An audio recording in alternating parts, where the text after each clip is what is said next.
Today I have the honor to interview renowned filmmaker, here present, Jon Gress, also founder and director of Jaguar Films in Fort Lauderdale, Florida. How and when did you become fascinated with the subject of the Anunnaki? Who are they?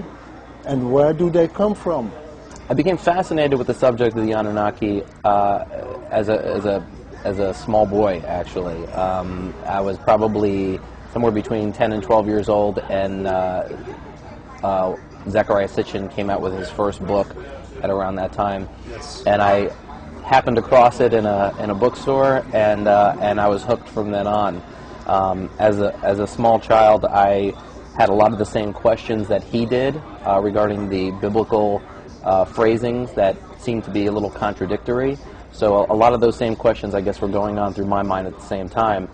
And over the years, as I read more and more and took what his book, I guess, was the seed that was planted, and from there I went and explored more and more resources. I actually dug up some of the original resources or many of the original resources that he quotes in his books, and read them for myself from front to back, and made sure that I understood the things that he was quoting, and arriving at my own conclusions to the things that he was arriving to his conclusions. The more I learned, the more knowledge I gained, the more questions I had, and that sort of came into a lifelong interest in learning about the Anunnaki, learning about these ancient texts, learning about everything from astronomy to physics, and it incorporates everything there and in between. What does, in your understanding, the word Anunnaki mean? It's been translated many times from what I understand, and I'm no archaeologist or Sumerian text interpreter. The way that I've understood it to be interpreted is those from heaven to earth who came, which I think it sounds to be the root prefix, the word an meaning heaven, ki meaning earth, so it sounds like it should be about right there in the middle. What do you think is the connection between the word Anunnaki and the feeling the Bible speaks about?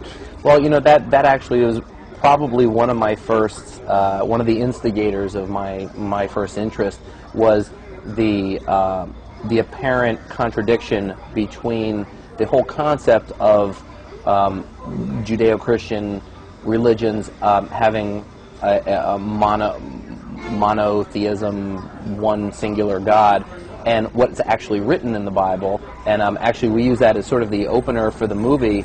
It's one of the first lines in Genesis that reads, and God said, "Let us create man in our image," and it uses the word very specifically plural in both contexts. And at first I thought it was a mistake. I said the text I'm reading has to be wrong. That can't be right. And then I proceeded to open everything from Christian Bibles to King James versions to Hebrew Bibles, and they all say the same thing. Yes. So it's a contradiction that got me started looking at things from and actually starting to explore where the original biblical stories came from, and then going into and exploring those stories. The Noah story, going back and looking at the Atrahasis epic, and then back even further to the Pishtim and the Ziusudra epic, and seeing where the roots of those stories came from, and it's both cleared up a lot of where those stories came from, and it clears up many of the contradictions, and then it also throws into the mix some pretty strange and outlandish things that most people would consider strange and outlandish from a modern day religious standpoint. Your plan is to create a trilogy about the Anunnaki, and we have to go into who were they, where did they come from, right, and what were they doing here. Who are the Anunnaki? Where are they from? Well, let's start with the first part of that, which is actually kind of interesting. Over the years, as I think I'd mentioned to you earlier, that I started a news group many years ago, which was basically an open forum for people to discuss their knowledge of pretty much everything having to do with the Anunnaki. I found that there's so many holes still left in what we know about Sumerian stories that getting additional input from additional places was very important to me, because people hold little bits of knowledge, little bits of truths in family stories and ancient religious things that they might have heard from different religions and different parts of the world. That I thought that was a very important thing for me to dive into, and not just listen to one author or one source. So that was a very important thing. The second part was that it's a very controversial issue. To modern day religions, it's a very, now there are some religions that it may not be as shocking to others, but the idea that the modern biblical version that most people are used to is derived from sources that most people would say, if reading the sources, that they completely contradict what they're used to reading, it's a very touchy subject with a lot of people. So, and at the same time, the biggest selling book of all time is the Bible. Yes. The greatest selling book. So now my train of thought went like this: if the Bible is the best-selling book of all time, and the Bible was written upon stories that the majority of people on the planet don't know anything about, that would sort of make these stories even the best book of all written time. So knowing that I was going to get a lot of resistance and a lot of outcry for the topic to begin with, rather than taking it from a sensationalist standpoint and beating people over the head with the alien theory, I said, let me introduce the stories as best I can, as accurately as I can, to what we see, without interjecting my viewpoint on them, but more or less introduce them to the stories, the characters of the stories, and try to keep them as accurate as possible. And we can throw in a little fiction here and there to make the story interesting, because people don't want a history lesson, and this wasn't meant to be a documentary. It was meant to be an entertainment factor too. But while we're entertaining and while we're making it a science fiction, we're also very gently introducing them to all of the actual characters in the Sumerian pantheon and the Sumerian stories and legends, and they're getting an actual history lesson from the Sumerian viewpoint at the same time. And the reason we broke it into 3 movies was for that reason. The first movie is a modern-day story, and the modern-day story is a fiction, and it was taken from the standpoint that of all the Sumerian stories, they all talk about, there's a lot of texts that talk about the arrival, there's a lot of texts that talk about while the Anunnaki were here, and there's few that talk about their departure, but not in enough to where I felt that it was really summed up that they all just left one day. So the first movie is actually the second in the trilogy, which is a modern-day tale, and basically addresses the Anunnaki story from the point of the flood, the deluge, up until today, basically.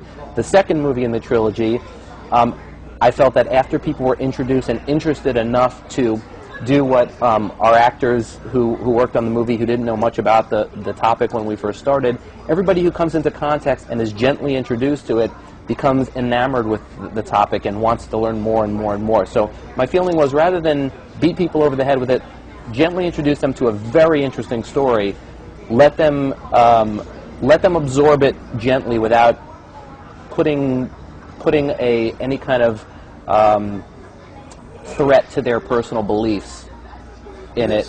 And then once they absorb the story, then when we introduce the second story is a tale of the entire story of the Anunnaki from the beginning of their existence to the beginning of our existence up until the flood. So it addresses their prehistory up until the flood. And the interesting thing and the nice thing about it will be they will already be in tune with a lot of the characters, because they'll know them all from the first movie, and they'll know sort of some of the backstory. And then the third movie takes place from current day, and it's sort of a projection into the future with an interesting twist. Is it already known when this movie maybe will be released? We're hoping, again, this is a completely independent film, and we did this for a number of reasons. Number one, for complete creative control. Number two, we're a special effects company, so we sort of had the wherewithal to try to set a new standard for small independent films, to do some things that haven't been done by a small independent film before. That's the positive side. The flip side of that coin is that because we're a small independent production, we don't have hundreds of people working around the clock on this film, so it takes us a little bit longer to get it done than most films, especially accomplishing as much as we're trying to accomplish. We're hoping that we'll be releasing it by the end of the year. The end of the year. And then you will start the next year on Anunnaki number 2. Right, which will be titled Anunnaki 2. You stated that Anunnaki number 2 will cause a tidal wave. What makes you think it will do that? Well, the hopes is, and again, I don't approach it from being sensationalist. I'm not really, I don't like to go down that alley. It's not my personality. Anybody who knows me knows that I'm not a sensationalist kind of a person. And I think that's sort of a hackneyed and cliche thing to do at this point. I mean, everybody's got the new thing that causes the big emotional uprising in people. I don't even have to name names. Everybody knows can name off the top of their head a list of films that are the newest outrage, I think. And my object was not to approach it from there, and that's exactly why I did this first one as a gentle introduction to the topic. My hopes is that people will truly become interested in the topic, because this is not made up. I mean, although the story is a fiction, these are texts that we've found and have been deciphered and are as credible as the biblical versions that we know. They may not be as well known, and they may not be as adopted as the biblical versions, but truly it's been found that many of the stories that we read in the Bible are actually based on these earlier stories. So if you believe in the Bible, which many people do, the majority of people do, it sort of stands to reason that they would then at least not be offended enough to take a look at these stories. Where the tidal wave comes in, though, is that these stories are vastly different than the biblical ones, and they've been censored and edited in the versions that you read in the Bible so dramatically. And I'll give you an example. This is an interesting. You talked about technology and such, and this is something that we came about in doing a science fiction. We try to keep as accurately to the ancient Sumerian inscribings and carvings and artwork that we could find when we did the designs for the ships in this. And truly, the Sumerian versions of the text call them flying machines to some degree. They had names for them. In Mesopotamia, there's carvings, and the Assyrian carvings of the gods, they actually show them riding in these flying machines. They have names for them, landing sites for them.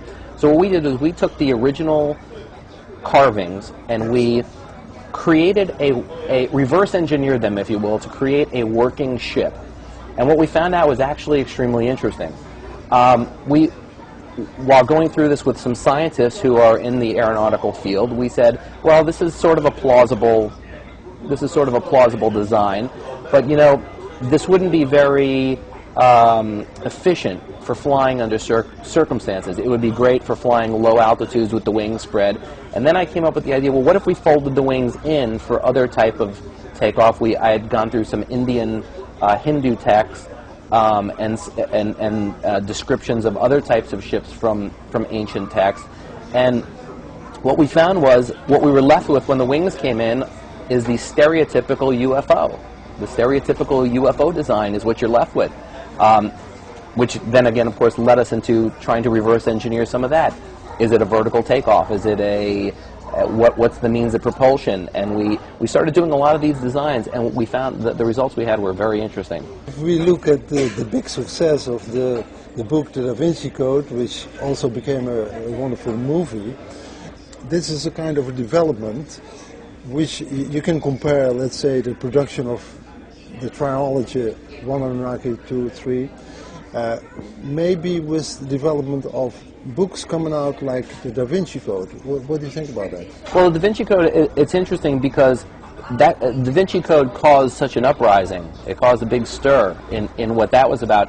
And if you look at the time scale of Anunnaki story and Da Vinci Code, the Da Vinci Code is actually only a small portion after what would be Anunnaki 1, this first one Anunnaki, the first movie.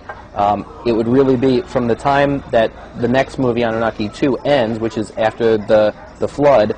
There's a small portion in there which is where we transition from BC to AD, basically. And the Da Vinci Code, that whole story, encompasses from that up into our semi-modern day civilization.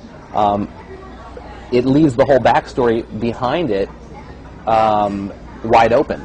There's thousands and thousands of years of history behind there that doesn't even touch. So in the scope of things, it's a very controversial issue, the Da Vinci Code. But when you look at the scope of what we're actually talking about, and the scope of time, and the scope of humanity's beliefs in a belief system, I think this story is much bigger. You know how, let's say, the Christian churches, and especially the Catholic Church, reacted to the Da Vinci Code. Do you have any idea how they could react to one Anunnaki, two Anunnaki, and so on? Well, yeah, I'm pretty sure I know what their reaction's going to be. We've already been banned in the Philippines, for what I understand. We haven't even released the movie yet. There was somebody who mentioned on one of the boards that once the movie's made, we're not allowed there. And I don't know if that's true or not, but it sort of sets the tone for the way it's going to be. There's a lot of controversy on the subject. I think that there's definitely going to be we're definitely going to have our share of outcry for the topic in general. There's an old saying that when people don't understand something, their tendency is to say no. Yes. Yeah. So I'm sure we will get that. But anybody who takes the time to actually look into what we're saying and look into what we're quoting, we're actually not even taking a position ourselves on what is. We're just trying to retell a story that's been, if not completely squelched, pushed under the carpet so that it's not made known. I mean, for a story that the entire Bible is based upon, or the majority of the Bible is based upon, the well-known parts of the Bible are based upon, to not be known by the majority of people is kind of an interesting phenomenon right there. 7 years ago, in the year 2000, Zecharia Sitchin, he went to Rome, and he talked there with Corrado Balducci. Maybe you know about him. I've heard about that. Yes. You know, Corrado Balducci, he says, of course the universe, there are many civilizations all over the place. What was interesting about, I don't know if it was that conversation or a conversation that followed with the Catholic Church, was that, from what I understand, the Catholic Church had made a statement in that realm of time saying that for there to be other life on other planets would not be inconsistent with the religious precepts of the religion. And that brings us to sort of another point why, to me personally, I don't really understand what the big outrage would be. Although I do understand it's almost a definite thing. The ancient stories of the Anunnaki talk about the Anunnaki talking within themselves about there being a greater creator, which brings up another interesting point. When I first started the script for this movie, and when I first started doing some initial testing of what people's thoughts were, there was this big swell of people who seemed to pit creationism against evolutionary stuff.